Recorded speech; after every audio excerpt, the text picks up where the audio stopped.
présenté par Allo Giffray et Petit Bateau. Salt and Pepper, Salt and Pepper.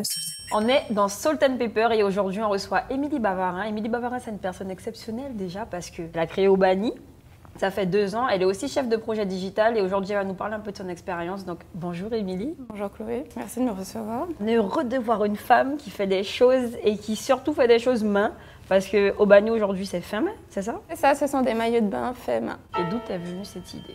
En plein confinement, j'avais besoin de m'occuper, donc je me suis acheté une machine à coudre et j'aimais beaucoup déjà les maillots de bain. Je me suis dit pourquoi pas commencer par ça. J'ai beaucoup vu ma grand-mère coudre quand j'étais petite, qui me faisait des petites robes pour la messe que je détestais. Donc je me suis dit là, je vais faire un truc. Ah, mais à quoi ressemblaient les robes pour aller à la messe? J'aurais aimé vous montrer, mais il n'y avait pas trop de photos à cette époque, mais c'était vraiment les robes droites. Pas droites, un petit peu évasées, avec des petites broderies collées, et puis il fallait mettre les chaussettes à l'envers. Non mais ça revient bientôt à la mode. Voilà, bref. Et je me suis dit, pourquoi pas essayer de faire quelque chose que j'aime. J'adore aller à la plage bronzer, aller à la crique. Et je me suis dit, je vais me faire des maillots de bain. Magique. Donc j'ai commencé à me renseigner sur les matières, à regarder des tutos, à télécharger des patrons, à faire des petites tenues pour mes copines qui ont été mes premières testeuses, mes meilleures amies, mes premières clientes. Puisque elles ont exigé de payer les premiers brouillons. Donc voilà, ça m'a donné envie d'aller plus loin et de me consacrer à cette activité-là. Donc aujourd'hui, quand tu vas à la crique, tu portes du Obani? Plus ou moins, oui, parce qu'on a, comme on dit, cordonnier mal chaussé. Plus on fait de maillots de bain pour les autres et tout, et au moment où on en a besoin d'un pour soi, pour moi, j'en ai pas forcément en stock. Donc j'essaye vraiment de me représenter partout où je vais avec des maillots de bain, dès que j'ai l'occasion d'en faire un pour moi.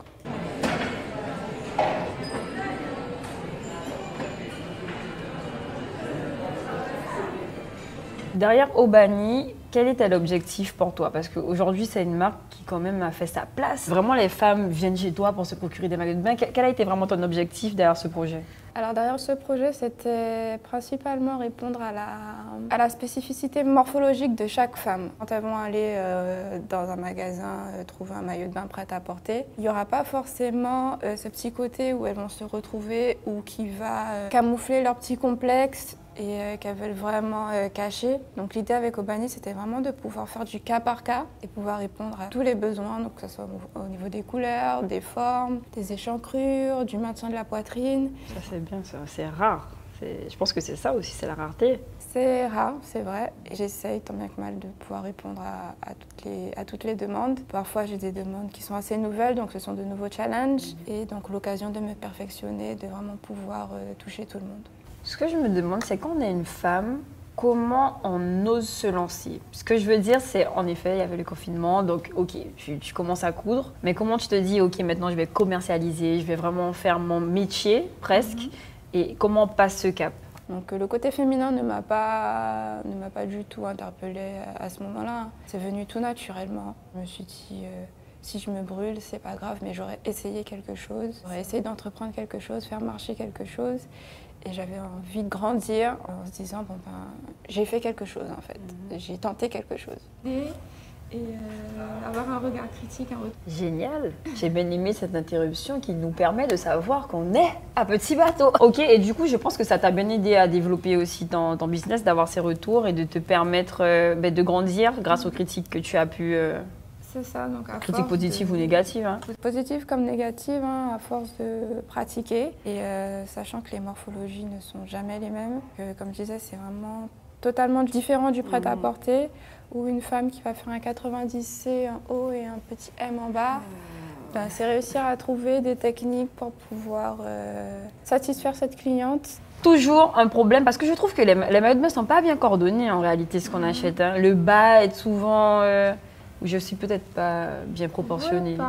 C'est peut-être ça. Je pense que c'est ça. Voir aussi la limite on est obligé d'acheter la taille du haut avec la même taille du bas. Il y a des choses qui diffèrent au niveau de la poitrine, au niveau des hanches, des fessiers. L'idée d'Obani, c'est de vraiment pouvoir s'adapter au corps de chaque femme.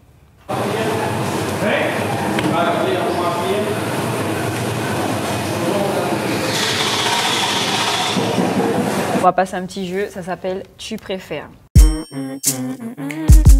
C'est très très simple. Je te pose une question et tu me dis ce que tu préfères en toute honnêteté.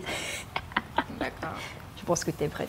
Alors, tu préfères toujours dire ce qui te traverse l'esprit ou ne jamais prononcer un mot? Je préfère ne jamais prononcer un mot. Après, ça dépend du contexte. Je préfère prendre le temps d'analyser ma réponse.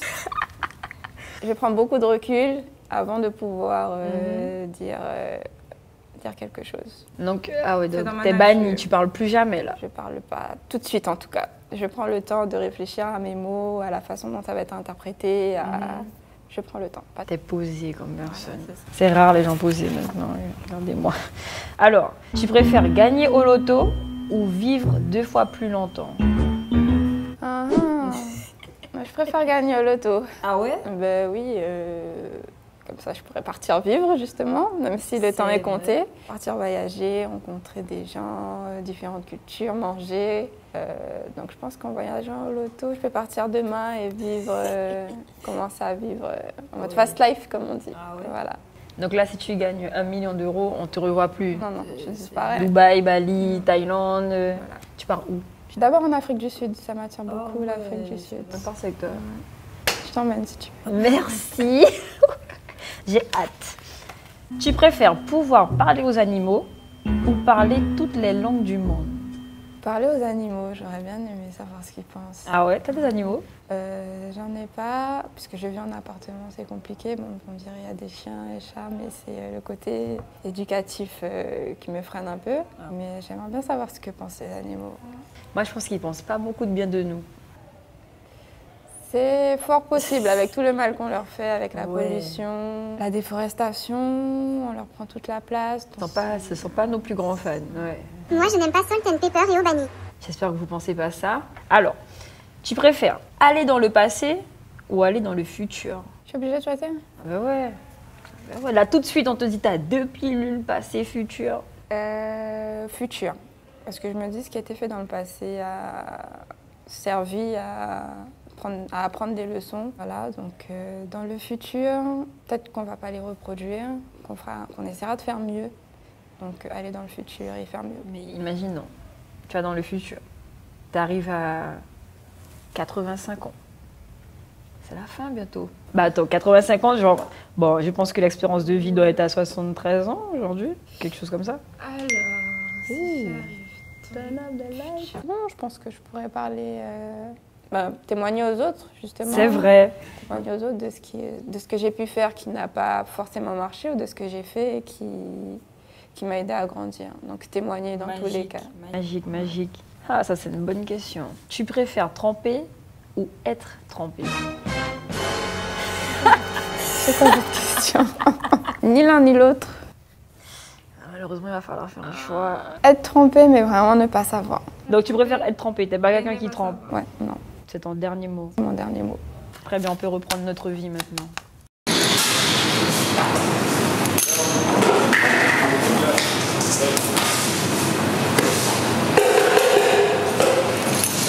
L'autre question que je me posais du coup, c'est aujourd'hui, ça fait quand même 2 ans au Bani.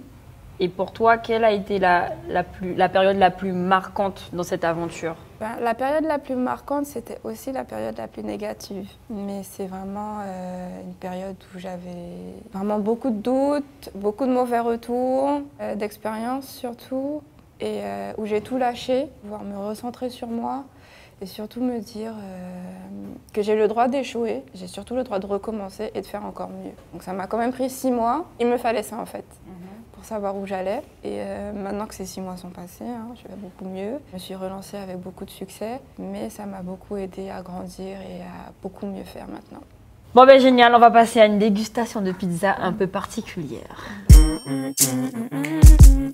Alors Émilie, on fait une dégustation de pizza à l'aveugle. Les règles sont très simples. Tu prends ton temps, tu la savoures, il y en a 3. À la fin, je t'enlève ton bandeau. On fait disparaître les pizzas qui sont sur cette table. Et sur le menu, tu vas devoir deviner quelle pizza était laquelle. On est OK? Ok. Alors tu peux tendre la main et tester la première. Ça a l'air bon quand même. Je laisse de la place au cas où je vais finir une autre part. Ok. Alors, deuxième part. C'est une part vraiment phénoménale. Personnellement, c'est presque ma pizza préférée.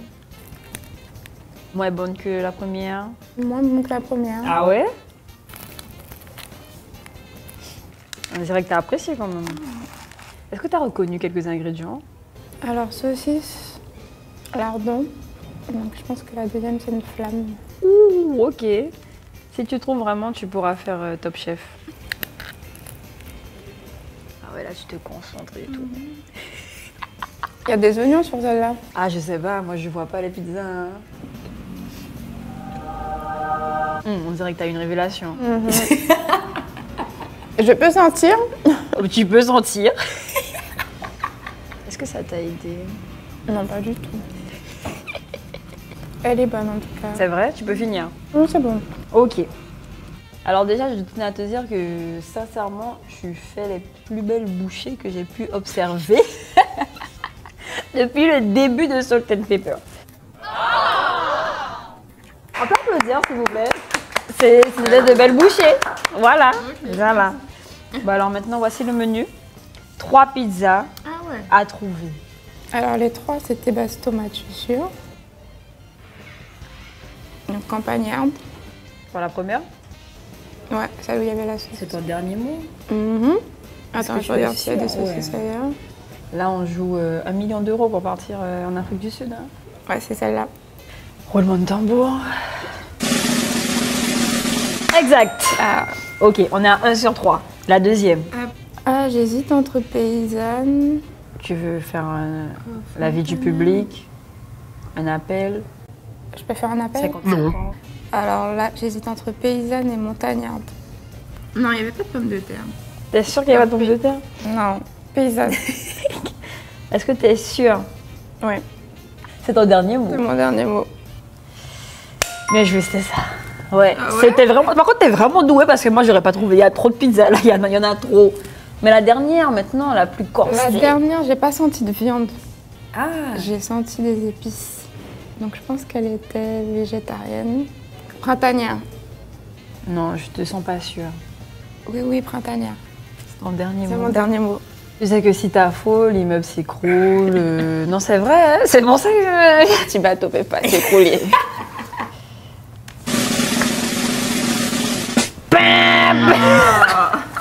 C'était une akupa. Ah bon? Je suis allée moi-même pêcher cette akupa.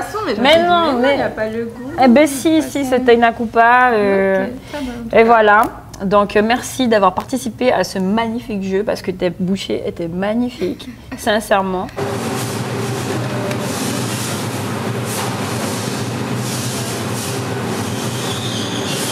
Déjà, d'où vient le nom, le branding Obani? Et c'est l'histoire d'une petite fille dans une famille qui n'était pas attendue et à qui on donne toutes les corvées ménagères à faire. Donc elle a une grande sœur qui est la chouchou du coup de la famille et Obani, elle n'est pas du tout appréciée dans la famille, donc on lui donne vraiment toutes les corvées à faire. Elle a une marraine dans un village pas trop loin et c'est sa marraine qui lui donne le prénom Obani. Et tous les jours, quand elle va à la rivière faire ses corvées, sa marraine lui avait préconisé de chanter un petit chant. Du coup, c'était Obani, Obani, Obani, so. Et à chaque fois qu'elle chantait le chant, au bord de l'eau, très beau poisson avec des écailles lumineuses, plein de couleurs éclatantes qui sortaient de l'eau et qui lui répondait Baimo, Dilo. Ce poisson, c'était son meilleur ami. Donc ça devenait un plaisir pour elle d'aller à la rivière et de faire ses corvées et discuter avec le poisson. La famille ne comprenait pas pourquoi. Non, l'idée c'était il fallait faire chier à Obani à la rivière. Du coup, sa sœur va l'espionner et elle entend le chant. Et un jour, on dit à Obani, tu sais, ta marraine, elle est malade, il faut absolument que tu ailles la voir, laisse tes corvées, t'inquiète pas, va la voir. Donc toute la famille se rend au bord de l'eau et chante le chant. Le poisson ne sort pas. Et sa sœur qui approximativement la même voie qu'elle, essaye. Et là, le poisson sort de l'eau et il se fait fusiller par le papa. Ils font un gros festin et tout, mangent le poisson. Elle arrive au village de sa marraine, voit que tout va bien. Et elle sent arriver sur sa joue une petite écaille. Et elle sent qu'il s'est passé quelque chose. Donc elle court vite à la rivière, elle chante, elle chante. Le poisson ne sort pas. Elle rentre chez elle, elle voit les écailles du poisson. Et tout le monde affalé, le ventre bien rempli. Voilà, c'était poisson à volonté. Et elle est en pleurs. Elle ramasse les restes du poisson, donc les arêtes, les écailles. Et elle se rend à la rivière faire un petit hommage à son meilleur ami, du coup. Et le poisson reprend vie. Donc le poisson lui dit tu as le choix, est-ce que tu veux venir avec moi? Elle lui dit oui. Donc elle part dans l'eau. Et là, on est aux prémices des moments de l'eau, moments d'îlot, où elle se transforme en sirène et va peupler les eaux de Guyane avec ce poisson. Waouh! C'est vraiment ce que j'ai voulu retranscrire dans la marque Aubany, où les femmes doivent se conformer à l'image qu'on leur impose dans la société. Et le côté où elles se libèrent en devenant une sirène, c'est vraiment le côté où elles reprennent confiance en elles, où elles deviennent ce qu'elles ont envie d'être en fait. Dernière question que je vais te poser et que je pose à tous mes invités, c'est quels seraient tes conseils pour les jeunes qui souhaitent entreprendre, peut-être en particulier les femmes, quels seraient tes conseils pour eux? Ne pas hésiter et se lancer, et surtout ne pas hésiter à s'entourer. Au contraire, bien s'entourer avec les professionnels, un réseau d'entrepreneurs, c'est la base, puisqu'on aura les meilleures pistes pour pouvoir avancer, les meilleurs retours critiques pour pouvoir faire évoluer le projet. Surtout encourager sa famille à nous encourager, en parler à sa famille, puisque ça reste nos premiers clients, nos premiers motivateurs. Ne pas lâcher prise, mais vraiment foncer, se battre, persévérer, voilà. C'est le mot. Magnifique. Merci Émilie. Merci Chloé. C'était génial. Mm-hmm.